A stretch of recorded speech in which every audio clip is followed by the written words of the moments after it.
বাংলাদেশ ইসলামী ছাত্র শিবিরের উদ্যোগে ঢাকা বিশ্ববিদ্যালয়ের টিএসসিতে 2 দিনব্যাপী প্রকাশনা উৎসব চলছে। তো আজকে আমাদের দ্বিতীয় দিন। আমরা সকাল থেকেই শিক্ষার্থীদের স্বতঃস্ফূর্ত রেসপন্স দেখতে পাচ্ছি। আমাদের আজকে মোট 3টি বইয়ের মোড়ক উন্মোচিত হবে। এর মধ্যে একটার নাম হলো রক্তের দলিল, জুলাই শহীদ। তো এই বইয়ের মধ্যে মূলত হচ্ছে জুলাইয়ের যারা ছাত্র শহীদ আছে, ছাত্র শহীদদের আমরা তাদের জীবনী, তাদের ফ্যামিলির, তাদেরকে নিয়ে স্মৃতিগুলো আমরা সংকলন করার চেষ্টা করেছি। আমরা সকল শহীদ পরিবারের কাছে গিয়েছি। তো তাদের যে স্মৃতিগুলো আছে সেগুলোকে আমরা সংরক্ষণ করতে চাই। সে জায়গা থেকে আমরা ছাত্র শহীদদেরকে নিয়ে, যারা জুলাই বিপ্লবে জীবন দিয়েছে, স্কুল, কলেজ, মাদ্রাসা, বিশ্ববিদ্যালয় পর্যায়ে সকল শহীদদেরকে নিয়ে আমরা এই সংকলনটা বের করছি। ইতিহাসের একটা গুরুত্বপূর্ণ দলিল হবে ইনশাল্লাহ এটি। একই সাথে আমাদের আরও 2টি বই আজকে একই সাথে আমাদের এখানে মোড়ক উন্মোচিত হবে একটু পরেই। এর মধ্যে একটি আছে জুলাই স্মৃতি। আমরা গত বছর স্মৃতি লিখন নামে একটা প্রতিযোগিতা আয়োজন করেছিলাম। সেই স্মৃতি লিখন প্রতিযোগিতায় প্রায় 3000-এর উপরে আমাদের কাছে লেখা এসেছিল। ওখান থেকে আমরা অগ্রাধিকার ভিত্তিতে এটা প্রথম সংকলন এবং এটা অব্যাহত থাকবে।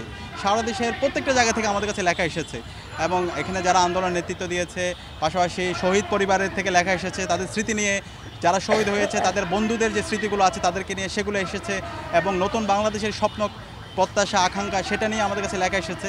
তো আমরা অগ্রাধিকারের ভিত্তিতে আমরা প্রথম খণ্ড বের করেছি এবং এটা আমাদের এই ধরনের সংকলনগুলো আমাদের অব্যাহত থাকবে। একই সাথে আমাদের আজকে আরেকটি বইয়ের মোড়ক উন্মোচিত হবে, গল্পে আঁকা জুলাই বিপ্লব। এই বইটা খুবই অসাধারণ একটি বই হবে। এটা মূলত শিশুদের জন্য আমরা বের করেছি। খুনি হাসিনা কত বড় ফেসিস্ট ছিল, কত বড় গণহত্যাকারী ছিল, শিশু হত্যা ছিল, কত বড় ডাইনি ছিল, সেটা আমরা এখানে গল্পে গল্পে ছবির মাধ্যমে আমরা তুলে আনার চেষ্টা করেছি।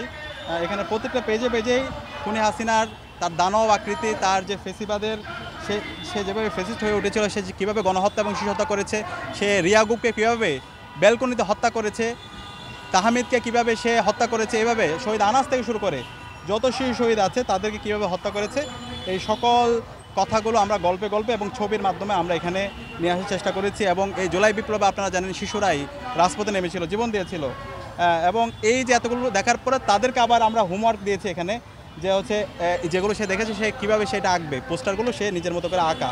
মানে এটার মূল উদ্দেশ্য হচ্ছে তারা যেন ধারণ করে হাসিনা সে যে একজন খুনি, সে একটা যে ফেসিস্ট, বাংলাদেশে পরবর্তী প্রজন্ম যেন জানতে পারে খুনি হাসিনা বাংলাদেশে কিভাবে এই সম্ভাবনা একটা দেশকে জাহান্নাম বানিয়েছিল, কিভাবে গণহত্যা এবং শিশু হত্যা করেছে, হাজার হাজার আমাদের ভাই বোনদেরকে শহীদ করেছে।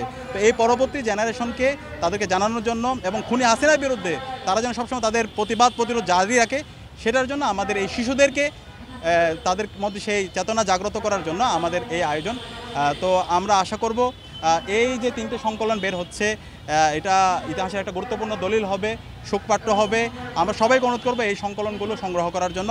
একই সাথে এটা শুধুমাত্র শিবিরের কাজ না, আজকে আমরা যা করতেছি এখানে আমরা জুলাই বিপ্লবের নিয়ে গল্পে আঁকা জুলাই বিপ্লব করেছি, জুলাই স্মৃতি করেছি, রক্তের দলিল করেছি, এগুলো কিন্তু গভর্নমেন্টের কাজ।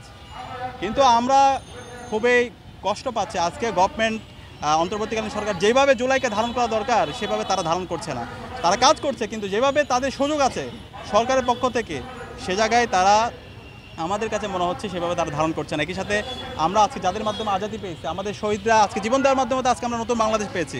শহীদদেরকে যেভাবে ধারণ করা, শহীদদের আকাঙ্ক্ষাকে হচ্ছে সব জায়গায় ছড়িয়ে দেওয়া, সেটা আজকে আমরা দেখতে পাচ্ছি না। আজকে আমরা রাজনৈতিক দলগুলোর মধ্যে বিভাজন দেখতে পাচ্ছি এবং আজকে যখন জুলাই সনদ এবং জুলাই সনদের আইনি ভিত্তি এবং গণভোট নিয়ে যখন কথা হচ্ছে, আমরা দাম্ভিকতা দেখতে পাচ্ছি রাজনৈতিক দলগুলোর।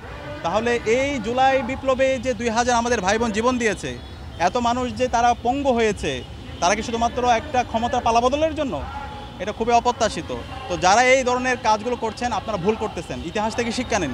আপনারা যদি ইতিহাস থেকে শিক্ষা না নিয়ে সে আগের ফেসিবাদী কাঠামোকে আপনারা রেখে দিতে চান, আবার আগের সেই ফেসিবাদী রাষ্ট্র কাঠামো যেটার মাধ্যমে হাসিনা খুনি হয়ে উঠছিল, রাষ্ট্রের সকল প্রতিষ্ঠানকে ভেঙে চুরমার করে দিয়েছিল, সেই উপাদানগুলো যদি আপনারা রেখে দিতে চান, বাংলাদেশের ফেসিবাদে যে পরিণতি হয়েছিল তার সাথে খারাপ পরিণতি আপনাদের হবে। আমি সবাইকে অনুরোধ করব, এখনও সময় আছে আমাদের সবাই মিলে আমাদের এই স্বপ্নের বাংলাদেশ বিনির্মাণ করার, এবং সে বাংলাদেশ হবে আমাদের এই জুলাইয়ে যে শহীদরা জীবন দিয়েছে, আমাদের ছাত্র শহীদরা যে জন্য জীবন দিয়েছে, একটা বৈষম্যহীন ইনসাফভিত্তিক বাংলাদেশ বিনির্মাণ, সে বাংলাদেশ বিনির্মাণ যেন আমরা করতে পারি, সে উদাত্ত আহ্বান জানিয়ে এবং আমাদের আজকের যে প্রদর্শনী, সে প্রদর্শনীতে সবাই এখনও যারা আসেন নাই তাদেরকে আসার আহ্বান জানিয়ে আমি আমার কথা এখানে শেষ করছি। সবাইকে ধন্যবাদ।